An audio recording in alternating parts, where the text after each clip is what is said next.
ఇదేంటి? అత్తయ్య గారు ఇలా వరుసలో నుంచోవడం ఏంటి?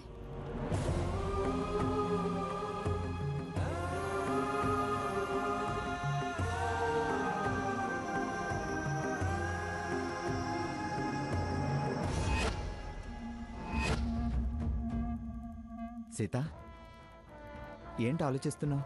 కూర్చో.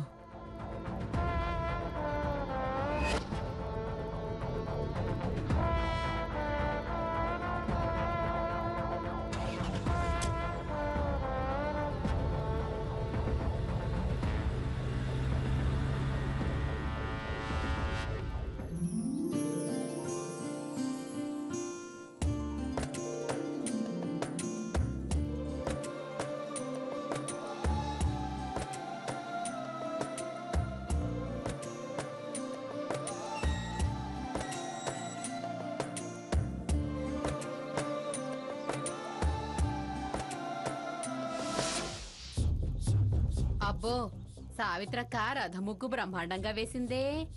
అల్లుని తీసుకురావడానికా, కూతుర్ని దిగబెట్టడానికా? అయినా నేననుకోవడం ఎందుకులే, పొయ్యి అడిగితే పోలా. సావిత్రక్క,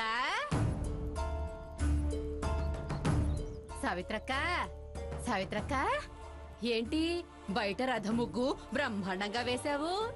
అల్లుణ్ణి ఎక్కించుకురావడానికా, లేక కూతుర్ని దిగబెట్టి రావడానికా?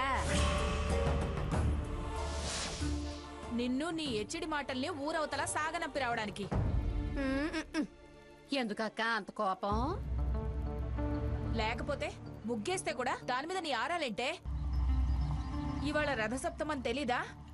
పైగా స్వర్ణ చేత సౌభాగ్య బంధన వ్రతం చేయిస్తున్నాను, వాయనానికి రావే అని పొద్దున్నే చెప్పానుగా. మళ్ళీ అడగటం ఎచ్చిడి కాకపోతే మరి ఇంకేంటి?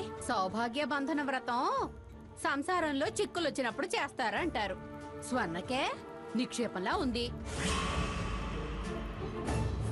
పైగా నెల తప్పింది.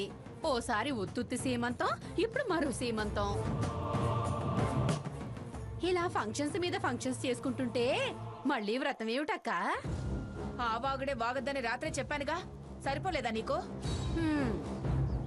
వాతలు పడితే గాని వాగుడాపవా?